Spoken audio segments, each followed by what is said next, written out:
Hi ಎಲ್ರಿಗೂ ನಮಸ್ಕಾರ. ಅಡುಗೆ ಮನೆಗೆ ಸ್ವಾಗತ. ಇವತ್ತೊಂದು ಈವ್ನಿಂಗ್ ಸ್ನ್ಯಾಕ್ಸ್ ಮಾಡ್ತಾ ಇದ್ದೀವಿ. ತುಂಬ ಚೆನ್ನಾಗಿರುತ್ತೆ ನೋಡಿ. ಎಷ್ಟು ಕ್ರಿಸ್ಪಿಯಾಗಿದೆ ಅಂದರೆ ನೋಡಿ, ಎಷ್ಟು ಚೆನ್ನಾಗಿದೆ. ಬನ್ನಿ ಹೇಗೆ ಮಾಡೋದು ಅಂತ ಮುಂದೆ ವಿಡಿಯೋದಲ್ಲಿ ನೋಡೋಣ. ಇವಾಗ ಒಂದು ಮಸಾಲೆ ರೆಡಿ ಮಾಡ್ಕೊಳ್ಳೋಣ. ಪಾನ್ ತೊಗೊಂಡು ಎಣ್ಣೆ ಹಾಕೊತಾ ಇದ್ದೀನಿ. ಇವಾಗ ಇದಕ್ಕೆ 1 ಟೇಬಲ್ ಸ್ಪೂನ್ ಅಷ್ಟು ಜೀರಿಗೆ ಹಾಕೊತಾ ಇದ್ದೀನಿ. ಅರ್ಧ ಟೇಬಲ್ ಸ್ಪೂನ್ ಅಷ್ಟು ಅಜ್ವಾಯಿನು, 1-2 ಟೇಬಲ್ ಸ್ಪೂನ್ ಅಷ್ಟು ಚಿಲ್ಲಿ ಫ್ಲೇಕ್ಸು, 1-2 ಟೇಬಲ್ ಸ್ಪೂನ್ ಅಷ್ಟು ಕಸ್ತೂರಿ ಮೇಥಿ, ಒಂದು ಅರ್ಧ ಟೇಬಲ್ ಸ್ಪೂನ್ ಅಷ್ಟು ಬ್ಲಾಕ್ ಸಾಲ್ಟು, 1/4 ಟೇಬಲ್ ಸ್ಪೂನ್ ಅಷ್ಟು ಪೆಪ್ಪರ್ ಪೌಡ್ರು.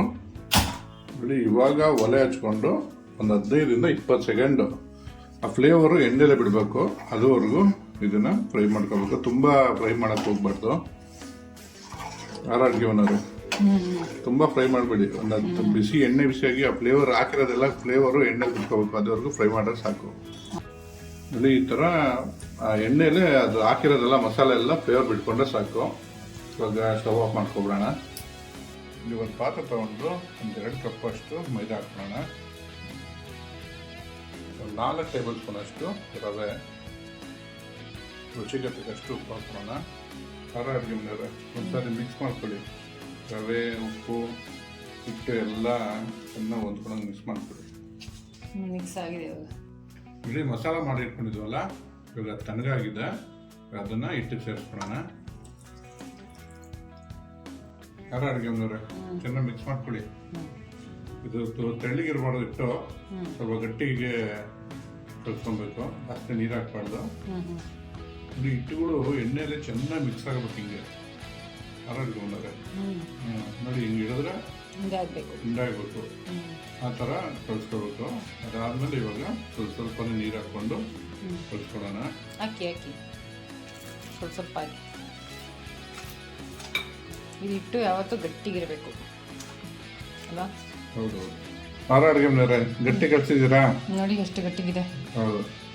ಸರಿ, ಇವಾಗ ಇದನ್ನು ರೆಸ್ಟಿಗೆ ಬಿಟ್ಬಿಡೋಣ. ಒಂದು 10 ನಿಮಿಷ. ಇದು ರೆಸ್ಟ್ ಆಗೋಷ್ಟಲ್ಲ ಒಂದು ಪೇಸ್ಟ್ನ ರೆಡಿ ಮಾಡ್ಕೊಳ್ಳೋಣ. ಓಕೆ. 1-2 ಟೇಬಲ್ ಸ್ಪೂನ್ ಅಷ್ಟು ಮೈದಾ ಹಾಕೋಣ ಪೇಸ್ಟ್ ಮಾಡೋದಕ್ಕೆ. ಇದನ್ನು ಎಣ್ಣೆ ಹಾಕ್ಕೊಂಡು ಎಣ್ಣೆಲೆ ಪೇಸ್ಟ್ ಥರ ಕಲಿಸ್ಕೋಬೇಕಷ್ಟೆ. ಜಾಸ್ತಿ ಏನು ಕೆಲಸ ಅಲ್ಲ. ಚೆನ್ನಾಗಿ ಮಿಕ್ಸ್ ಮಾಡ್ಕೋಬೇಕು ಎಣ್ಣೆಲಿ. ಇದು ಪೇಸ್ಟ್ ಥರ ಆಗಬೇಕು. ನೋಡಿ, ಎಲ್ಲ ಇವಾಗ ಮಿಕ್ಸ್ ಮಾಡ್ಕೊಂಡಾಗಿದೆ. ಇವಾಗ ಇದನ್ನು ಸೈಡ್ ಇಟ್ಬಿಡೋಣ. ನೋಡಿ, ರೆಸ್ಟ್ ಆಗಿದೆ ಒಂದು 15 ನಿಮಿಷ. ಖಾರ ಅಡುಗೆ ಮನೆಯವ್ರೆ ಎತ್ಕೊಡಿ. ಒಂದ್ಸರಿ ಹಿಂಗೆ ಹಾಕ್ಕೊಂಡ್ಬಿಡೋಣ. ಖಾರ ಅಡುಗೆ ಮನೆಯವ್ರೆ ಚೆನ್ನಾಗಿ ಕಲಿಸ್ಕೊಂಡಿದ್ರ. ಸ್ವಲ್ಪ ಇದನ್ನ ಲಟ್ಸೋದು ಇದನ್ನ ಏನು ಮಾಡೋದಿಲ್ಲ. ಸ್ವಲ್ಪ ಇದು ಮಾಡ್ಕೊಳ್ಳಿ. ಇವಾಗ ಪೇಸ್ಟ್ ಮಾಡಿದ್ದೀವಲ್ಲ, ಹಚ್ಕೊಡಿ. 1 ಸ್ಪೂನ್ ಹಾಕ್ಕೊಳ್ಳಿ. ಎಲ್ಲ ಕಡೆ ಸ್ಪ್ರೆಡ್ ಮಾಡಿಬಿಡಿ ಅಷ್ಟೇ. ರೋಲ್ ಮಾಡಿಬಿಡಿ ಅಷ್ಟೇ.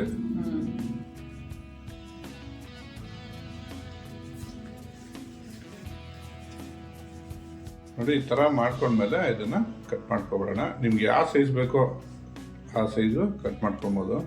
ಇವಾಗ ಇದನ್ನು ಏನಿಲ್ಲ, ನೀವು ಹಿಂಗೆ ಕಟ್ ಮಾಡ್ಕೊಂಡಿರೋದನ್ನ ಈ ಥರ ಸುಮ್ಮನೆ ಲೈಟಾಗಿ ಪ್ರೆಸ್ ಮಾಡ್ಕೊಬೇಕು. ನೋಡಿ, ಈ ಥರ ಪ್ರೆಸ್ ಮಾಡಿಕೊಂಡು ಎಲ್ಲನೂ ರೆಡಿ ಮಾಡಿ ಇಟ್ಕೊಂಡ್ಬಿಡೋಣ. ನೋಡಿ, ಈ ಥರ ಎಲ್ಲ ರೆಡಿ ಮಾಡಿ ಇಟ್ಕೊಂಡಿದೆ. ಇವಾಗ ಎಣ್ಣೆನೂ ಕಾಯ್ದಿದೆ. ಇವಾಗ ಕರಿಯಾಗಿ ಹಾಕ್ಕೊಂಡ್ಬಿಡೋಣ. ನೋಡಿ, ಇದು ಕರಿಬೇಕಾದ್ರೆ ಲೋ ಫ್ಲೇಮಲ್ಲೇ ಇರಬೇಕು. ಜಾಸ್ತಿ ಹೈ ಫ್ಲೇಮ್ ಕೊಡಬಾರ್ದು. ಇದು ಬೇಯಕ್ಕೆ ಟೈಮ್ ತೊಗೊಳುತ್ತೆ.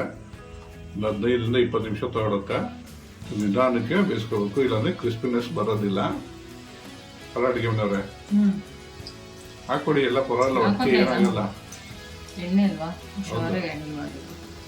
ನೋಡಿ, ಇವಾಗ ಚೆನ್ನಾಗಿ ಬಂದಿದೆ.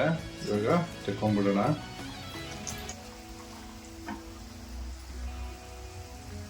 ನಾರ್ತ್ ಇಂಡಿಯನ್ ಸ್ಟೈಲ್ ಮಟ್ರಿ ರೆಡಿಯಾಗಿದೆ. ಟ್ರೈ ಮಾಡಿಬಿಟ್ಟು ಹೇಗಿತ್ತು ಅಂತ ಕಮೆಂಟ್ ಬಾಕ್ಸಲ್ಲಿ ತಿಳಿಸಿ. Thanks for watching our video.